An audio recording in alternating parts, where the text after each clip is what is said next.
আসসালামু আলাইকুম। এখন শুনবেন সংবাদ শিরোনাম। পর্দা উঠল অমর একুশে গ্রন্থমেলার। সারা দেশে বইয়ের সংস্কৃতি ছড়িয়ে দেওয়ার নির্দেশ। দু একদিনেই জমে উঠবে আয়োজন, আশা সকলের। নতুন মন্ত্রিসভার প্রথম বৈঠক। 10,000 টাকা পর্যন্ত কৃষি ঋণ সুদসহ মওকুফের সিদ্ধান্ত। উপকৃত হবেন 12 লাখ। পুলিশের পুরনো পোশাকে ফেরার দাবির ব্যাপারে কোনো সিদ্ধান্ত নেয়নি সরকার।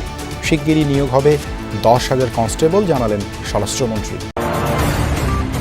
অন্য যে কোনো সময়ের চেয়ে ভালো হবে এবারের ঈদ যাত্রা, দাবি পরিবহন মন্ত্রীর। ব্যাখ্যা দিলেন চাঁদাবাজি নিয়ে আগের বক্তব্যে। কর্মসংস্থান বাড়াতে বিনিয়োগ, সুদ হার কমানো ও বন্ধ কারখানা সচল করতে চান নতুন গভর্নর। কেন্দ্রীয় ব্যাংকে সুশাসন নিশ্চিতের আশ্বাস। এতক্ষণ শুনছিলেন সংবাদ শিরোনাম, এবার বিস্তারিত। অমর একুশে বইমেলা হয়ে উঠুক শিক্ষা ও সংস্কৃতির সূতিকাগার। গ্রন্থমেলার উদ্বোধনের পর এই কথা বললেন প্রধানমন্ত্রী তারেক রহমান। শুধু ঢাকায় সীমাবদ্ধ না রেখে বইমেলা সারা দেশে ছড়িয়ে দেওয়ার নির্দেশ দেন তিনি। এ সময় বাংলাকে জাতিসংঘের অফিসিয়াল ভাষা হিসেবে স্বীকৃতি দেওয়ার জন্য কাজ শুরুর প্রয়োজনীয়তাও তুলে ধরেন তিনি। এর আগে বাংলা একাডেমির সাহিত্য পদক প্রাপ্তদের হাতে পুরস্কার তুলে দেন প্রধানমন্ত্রী তারেক রহমান। নানা নাটকীয়তার পর অবশেষে শুরু হলো বাঙালির প্রাণের মেলা, অমর একুশে বই মেলা। এবারের প্রতিপাদ্য বহুমাত্রিক বাংলাদেশ। 1978 সাল থেকে ফেব্রুয়ারির প্রথম দিনেই বাংলা একাডেমির আয়োজনে শুরু হয় বই মেলা, কিন্তু এবার নির্বাচনের কারণে সেই ধারাবাহিকতায় ছেদ পড়ে। প্রধানমন্ত্রী তারেক রহমান উদ্বোধন করেন এবারের বই মেলা। বলেন, অমর একুশে বইমেলা বাংলাকে রাষ্ট্রভাষা হিসেবে প্রতিষ্ঠার স্মারক। তবে ইন্টারনেটের আসক্তি তরুণ প্রজন্মকে করে তুলেছে বই বিমুখ। বইমেলা শুধু একটি নির্দিষ্ট মাসে বাংলা একাডেমি প্রাঙ্গণ ও সোহরাওয়ার্দী উদ্যানে সীমাবদ্ধ না রেখে বরং সারা বছর দেশের সব বিভাগ, জেলা ও উপজেলায় আয়োজিত করা যেতে পারে। এ ব্যাপারে বই প্রকাশকগণ উদ্যোগী হয়ে ভূমিকা রাখতে পারেন বলে আমি মনে করি, এবং সরকারের পক্ষ থেকে যদি সহযোগিতার কোনো অবকাশ থাকে, অবশ্যই বর্তমান সরকার সেখানে এগিয়ে আসবে। আগামী বছরগুলোতে অমর একুশে বইমেলা অমর একুশে আন্তর্জাতিক বইমেলা হিসেবে আয়োজন করার সুযোগ রয়েছে কিনা সেটি আমি আপনাদের সকলকে ভেবে দেখার অনুরোধ জানাবো। সংস্কৃতিকে রাজনীতিকরণ কখনই সভ্য দেশের পরিচয় নয়। বিভিন্ন ক্ষেত্রে গৌরবদীপ্ত অবদান রাখায় 9 জন ব্যক্তি ও একটি প্রতিষ্ঠানকে 21শে পদক তুলে দিয়ে এই কথা বলেছেন প্রধানমন্ত্রী তারেক রহমান।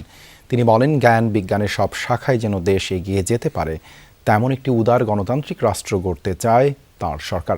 বলেন, 21শে ফেব্রুয়ারি ছিল জালিমের বিরুদ্ধে নিজেদের অধিকার প্রতিষ্ঠার আন্দোলন।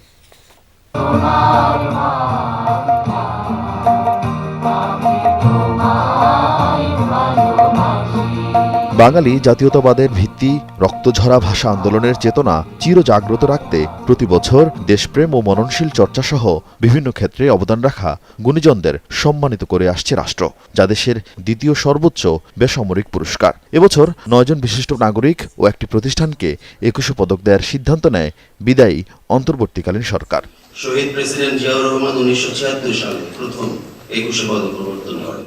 নির্বাচন, নতুন সরকার গঠন সহ নানাবিধ কারণে এবছর কয়েকদিন পিছিয়ে ফেব্রুয়ারির শেষভাগে রাজধানীর ওসমানী মিলনায়তনে আয়োজন করা হয় 21শে পদক প্রধান অনুষ্ঠান, যেখানে প্রধানমন্ত্রী তারেক রহমান তুলে দেন রাষ্ট্রীয় সম্মাননা। চলচ্চিত্রে ফরিদা আক্তার ববিতা, চারুকলায় অধ্যাপক আব্দুস সাত্তার, স্থাপত্যে মেরিনা তাবাসসুম, শিক্ষায় মাহবুর আলম মজুমদার, ভাস্কর্যে তেজস হালদার যশ, নৃত্যকলায় অর্থী আহমেদ, নাট্যকলায় ইসলাম উদ্দিন পালাকার ও সাংবাদিকতায় শফিক রেহমান। সঙ্গীতে মরণোত্তর রাষ্ট্রীয় সম্মাননা দেওয়া হয় ব্যান্ড লিজেন্ড আয়ুব বাচ্চুকে। প্রধানমন্ত্রীর কাছ থেকে পদক গ্রহণ করেন প্রয়াত এবির স্ত্রী ফেরদৌস আক্তার চন্দনা। এছাড়াও দেশের ইতিহাসে প্রথমবারের মতো হার্ড রক ধারার সঙ্গীতে দল হিসেবে 21শে পদক পায় ওয়ারফেস। বিসমিল্লাহির রহমানির রহিম। বক্তব্যের শুরুতেই পদকপ্রাপ্তদের অভিনন্দন জানান প্রধানমন্ত্রী। বলেন, 21শে ফেব্রুয়ারি বাংলাদেশের আত্মপরিচয় স্মারক। 21শে ফেব্রুয়ারি একদিকে মাতৃভাষা মর্যাদা প্রতিষ্ঠার সংগ্রাম, এবং একই সাথে এটি ছিল জালেমের বিরুদ্ধে নিজেদের অধিকার প্রতিষ্ঠার আন্দোলন। সুতরাং ফেব্রুয়ারি মানেই আত্মপরিচয় উপলব্ধির মাস। ইশতেহার অনুযায়ী এবার সুদ সহ কৃষি ঋণ মওকুফের সিদ্ধান্ত নিল সরকার। সকালে প্রধানমন্ত্রী তারেক রহমানের সভাপতিত্বে মন্ত্রিপরিষদের প্রথম বৈঠকে এই সিদ্ধান্ত নেওয়া হয়। মন্ত্রিপরিষদ সচিব জানান, এতে কৃষকদের ঋণের বোঝা কমবে, কৃষকদের আগ্রহ বাড়বে শস্য, মৎস্য এবং পশুপালন খাতে। 1991 থেকে 1996 মেয়াদে বিএনপি সরকারের ক্ষমতায় থাকার সময় প্রথমবারের মতো 5,000 টাকা পর্যন্ত সুদসহ কৃষি ঋণ মওকুফ করা হয়েছিল। এবারও দলটির অন্যতম নির্বাচনী অঙ্গীকার ছিল কৃষকদের সুদমুক্ত ঋণ সুবিধা দেয়া। সরকারের পক্ষ থেকে একটি কার্ড সরকার গঠনের পর প্রধানমন্ত্রী তারেক রহমানের সভাপতিত্বে মন্ত্রিপরিষদ বিভাগের প্রথম বৈঠকের প্রধান এজেন্ডা ছিল কৃষি ঋণ বিতরণ ইস্যু। সিদ্ধান্ত হয় শস্য, ফসল, মৎস্য ও পশুপালন খাতে 10,000 টাকা পর্যন্ত কৃষি ঋণ সুদসহ মওকুফ করা হবে। সরকার তার নির্বাচনী ইশতেহার অনুযায়ী শস্য, ফসল, মৎস্য ও পশুপালন খাতে 10,000 টাকা পর্যন্ত কৃষি ঋণ সুদ সহ মওকুফের সিদ্ধান্ত গ্রহণ করেছে। এর মূল লক্ষ্য হল দরিদ্র কৃষকদের সামাজিক নিরাপত্তা নিশ্চিত করা এবং কৃষি খাতের মেরুদণ্ডকে শক্তিশালী করা। মন্ত্রিপরিষদ বিভাগের সচিব জানান, সরকারি, বেসরকারি এবং বিশেষায়িত বিভিন্ন ব্যাংকে কৃষকদের বর্তমান ঋণের পরিমাণ 1,550 কোটি টাকা, যা মওকুফের আওতাভুক্ত হবে।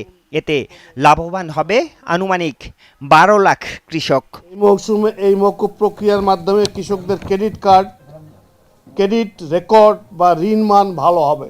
তারা যে আগেরগুলো পরিশোধিত হয়েছে বলে ধরে নেওয়া হবে।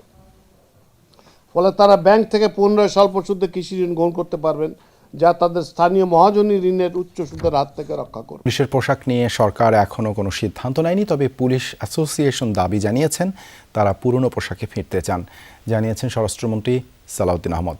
এ সময় তিনি বলেন, অর্থ মন্ত্রণালয়ের ছাড়পত্র পেলে শিগগিরই নিয়োগ দেওয়া হবে 10,000 কনস্টেবল এবং 180 জন সার্জেন্ট। সচিবালয়ে সাংবাদিকদের এমন তথ্য দেন তিনি। জুলাই গণঅভ্যুত্থানের পর পুলিশ নানা সংকটের মধ্যে পড়ে যায়। থানাতে আগুন, লুট, গ্রেপ্তারের ভয়ে অনেক পুলিশ কর্মকর্তা পালিয়ে যায়। তাই জনবল সংকটের মধ্যে পড়ে পুলিশ বাহিনী। আর এ সংকট কাটাতে জনবল বাড়াতে উদ্যোগ নিয়েছে সরকার। সচিবালয়ে স্বরাষ্ট্রমন্ত্রী সালাউদ্দিন আহমেদ সাংবাদিকদের জানান, শীঘ্রই নিয়োগ দেওয়া হবে 10,000 কনস্টেবল ও 180 জন সার্জেন্ট। পর্যায়ক্রমে নিয়োগ দেওয়া হবে সাব ইন্সপেক্টর। এজন্য অর্থ মন্ত্রণালয়ে প্রস্তাব পাঠানো হবে। 180 জন পুলিশ সার্জেন্ট নিয়োগের জন্য আমরা নির্দেশ দিয়েছি। সেগুলো আগের শূন্য পদ, সেটা খুব শিগগিরই নিয়োগ করা হবে যত পরীক্ষার মধ্য দিয়ে। এর বাইরে আরও আমরা জনবল বৃদ্ধির জন্য চেষ্টা করছি, যেগুলো আমরা অর্থ মন্ত্রণালয়ের ক্লিয়ারেন্স পেলে খুব শিগগিরই আমরা প্ল্যান করতেছি আরও 10,000 নতুন কনস্টেবল নিয়োগ করা হবে দ্রুততার সাথে।